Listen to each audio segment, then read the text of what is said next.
So for this vanish, this is one that I don't know. I think I've seen one other person do a variation of this.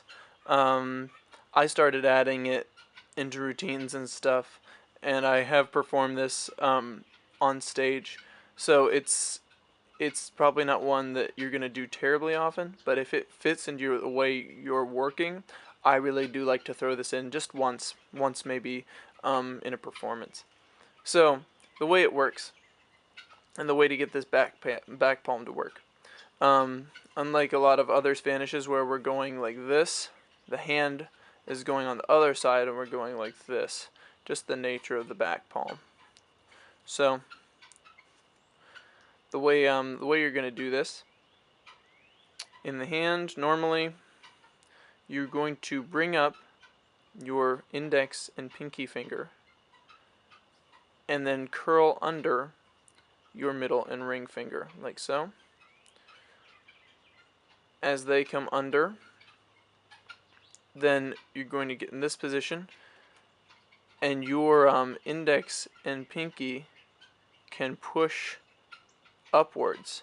And when they do that, they're just going to squeeze just a little bit of that sponge ball with them.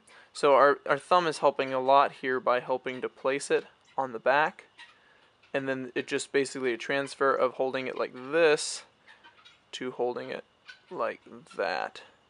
Now once you're holding it like that, it's just a matter of getting it out straight. And sometimes if I see that it's not a good one, say I did one, I did one like that, I might just pinch with my thumb there. Alright?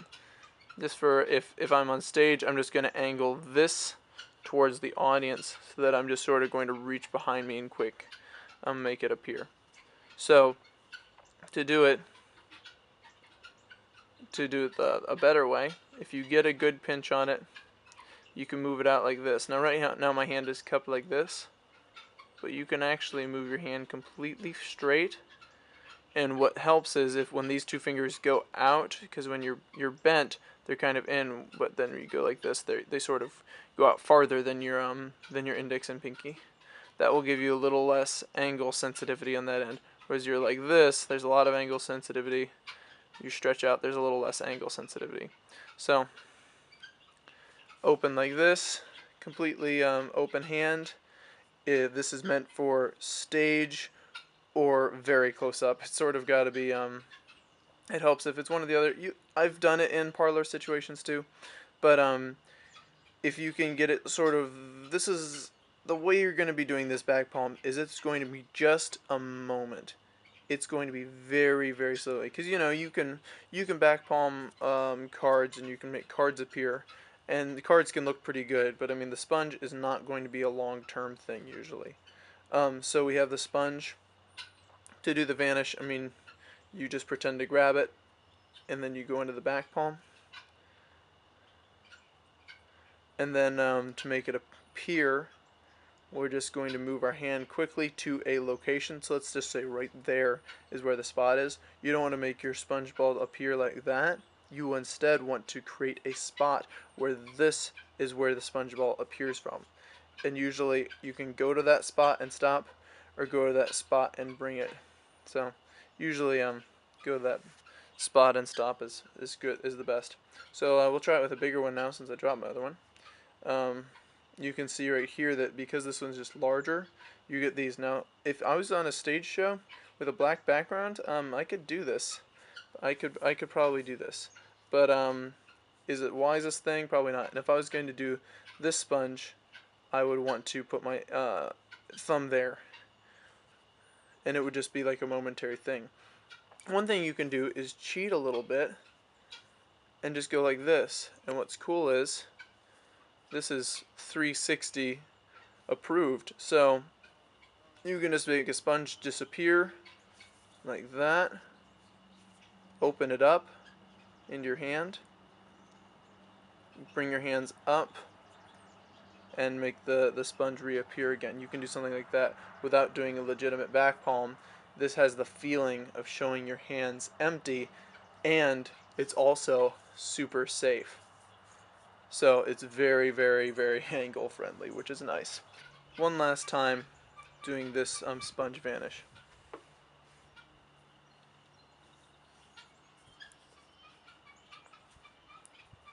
there it is. So the thumb presses against, the other finger's going to come down, pinch it, and spread the hand out, and then just quickly reveal it like so, and go to a location to do that. Alright, so you could do this with one hand. The reason I don't like to do it with one hand isn't so much that I don't trust the palm, which, I'm very careful with how I use it, but the reason not to do it with one hand is because they know it's probably going to be somewhere in this hand. Whereas if it's in this hand, where did it go? Where is it? And then you're just showing that your other hand is empty. Whereas if you make the sponge disappear, maybe that's a little suspicious. You know what I'm saying? So what's nice is if you want to transfer from palms, you can start in a basic palm, and if you make a fist, you can sometimes get into this. This is, say, if I was, I'll just go behind my back and do this. But the easiest thing is really if you're in the back palm, you can close up your hand and do a wrist kill towards the audience, and then you can just really easily move that to a basic palm. So from here to there, and if I can do that cleanly for you, it's really not that difficult to do. And the goal of the back palm is simply to show the hands empty for 1 second before we make it appear, or do that out of thin air sort of thing. So sometimes I'll make it disappear here. I'll put this hand just at my side, maybe just behind my thigh. Instead of putting it behind your back, just put it just behind your leg a tiny bit, just enough that you can get in that position well for your spectators. And then boom.